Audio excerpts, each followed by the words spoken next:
Los malvados dijeron entre sí: tendamos una trampa al justo, porque nos molesta y se opone a lo que hacemos. Nos echa en cara nuestras violaciones a la ley, nos reprende las faltas contra los principios en que fuimos educados. Hablar con la verdad casi siempre molesta a los demás, porque pone de manifiesto los errores y las equivocaciones, las faltas a las normas o a las conductas desviadas, imprudentes o injustas. Si somos honestos y flexibles, podemos superar la inicial reacción de los señalamientos que se nos hagan. Pero si somos autoritarios o soberbios, reaccionaremos con facilidad a criticar y a descalificar las opiniones e indicaciones sobre nuestra manera de proceder. Y aún peor, es posible incluso llegar a desear y promover el castigo o la muerte a quien ha dirigido las afirmaciones y opiniones que no aceptamos. Esta es precisamente la reflexión del libro de la sabiduría que hoy hemos escuchado en la primera lectura y que es una reflexión siglos antes del nacimiento de Jesús de Nazaret, quien sufrió en carne propia lo que expresa el texto sagrado de la sabiduría. Veamos si es cierto lo que dice. Así dijeron las autoridades religiosas del tiempo de Jesús. Vamos a ver qué le pasa en su muerte. Si el justo es hijo de Dios, Él lo ayudará y lo librará de las manos de sus enemigos. Sometámoslo a la humillación y a la tortura para conocer su temple y su valor. Condenémoslo a una muerte ignominiosa, porque dice que hay quien mire por él. El apóstol Santiago profundiza en su carta las raíces de esta negativa actitud con frecuencia presente en la historia.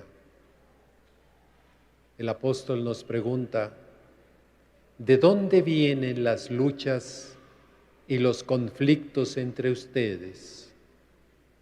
¿No es acaso de las malas pasiones que siempre están en guerra dentro de ustedes? Ustedes codician lo que no pueden tener y acaban asesinando.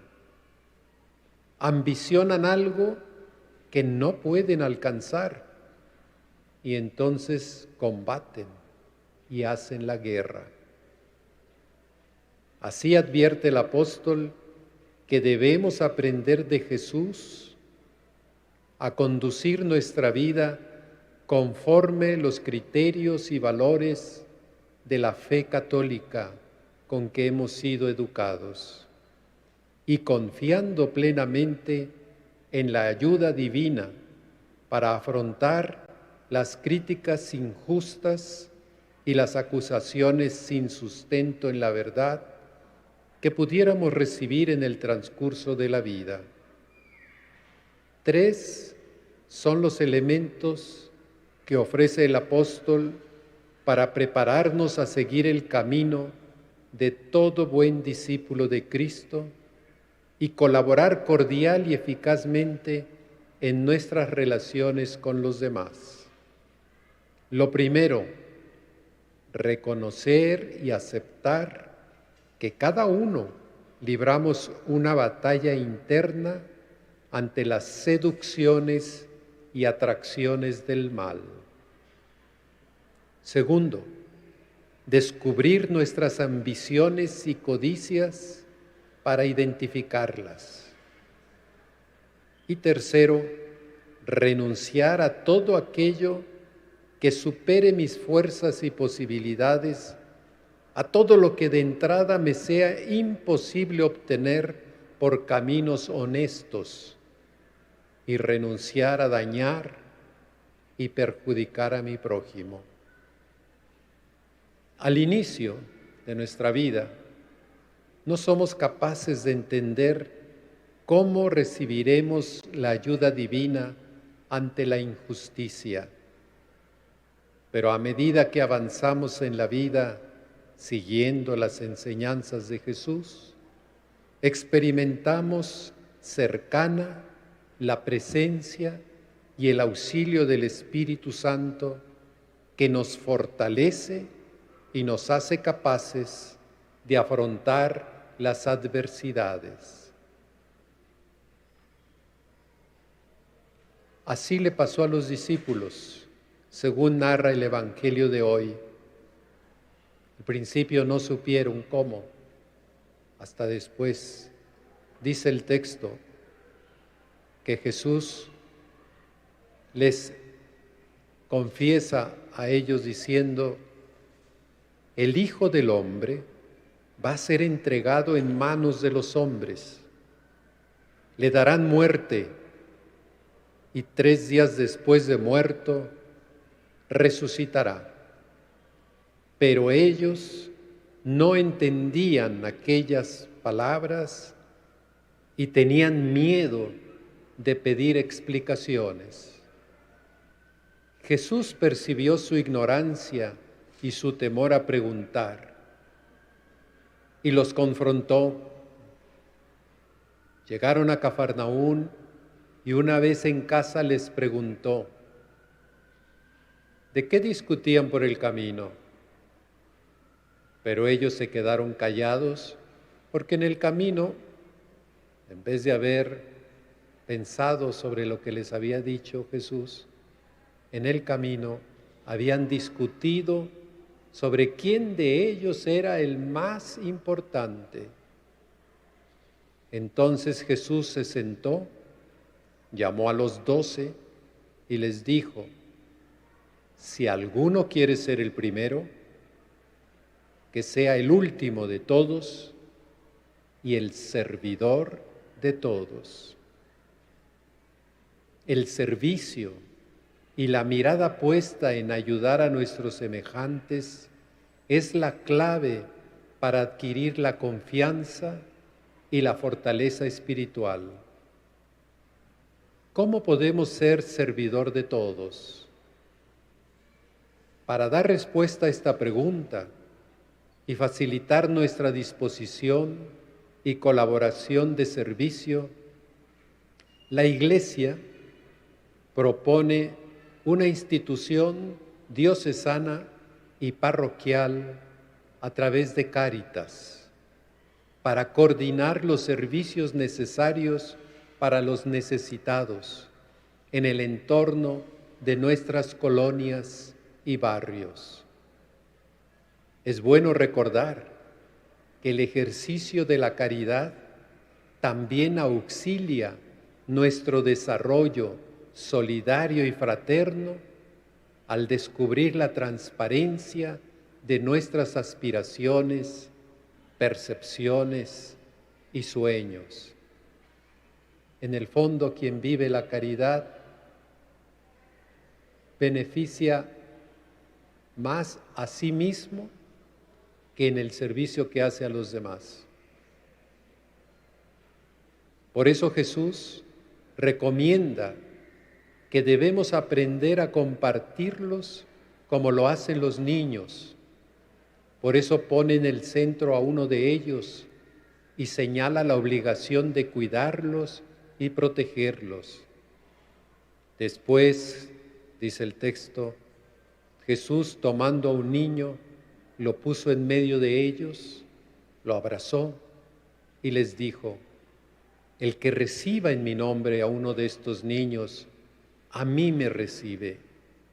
Y el que me reciba a mí, no me recibe a mí, sino a aquel que me ha enviado. Esta es una, entre otras muchas razones, del señalamiento que constantemente hace la Iglesia de cuidar a los menores y de promover la responsabilidad de los padres y de la familia completa para orientar y educar a los niños en estos valores que Jesús expresó. A la luz de esta palabra de Dios, conviene preguntarnos si he expresado alguna vez a mis padres, hermanos, familiares y amigos mi gratitud por el cuidado que tuvieron en mi infancia, por la educación que me ofrecieron en mi adolescencia y juventud, y por el testimonio de sus vidas cristianas para consolidar los valores humanos y espirituales de nuestra fe. De la misma manera, es provechoso revisar mediante un examen de conciencia y mediante la oración mis propias actitudes y criterios conforme a los cuales he orientado mi vida y entonces, con el corazón movido hacia el Señor, agradecérselo. A Él que es Padre de toda bondad, agradecerle cuando haya vivido situaciones adversas, por injustas o sin acusaciones, o con acusaciones también, pero sin fundamento en la verdad, y en ellas hubiera yo percibido la intervención del Espíritu Santo. Es la mejor forma de dirigirnos a Dios, más que pidiéndole cosas que Él siempre nos las da en el momento oportuno. Nuestra oración tiene que ser e iniciar con la gratitud, dándole gracias de lo que vamos viviendo. Si acaso me encuentro actualmente en una dura experiencia, también hagamos nuestra las expresiones del Salmo que hoy hemos cantado. Sálvame, Dios mío, por tu nombre, con tu poder defiéndeme. Escucha, Señor, mi oración y a mis palabras atiende. Gente arrogante y violenta contra mí se ha levantado. Andan queriendo matarme. Dios los tiene sin cuidado. Pero el Señor Dios es mi ayuda. Él quien me mantiene vivo. Por eso te ofreceré con agrado un sacrificio y te agradeceré, Señor, tu inmensa bondad conmigo. El Señor es quien me ayuda. Y claro, en esta misma línea, en esta misma orientación, que crezca nuestra devoción a María, quien con San José supo cuidar a su hijo en su infancia y acompañarlo en su adolescencia y juventud, y especialmente en los momentos difíciles de la pasión y crucifixión de Jesucristo. Digámosle a ella que lo ha vivido, que nos ayude también a seguir su ejemplo de vida. Que así sea.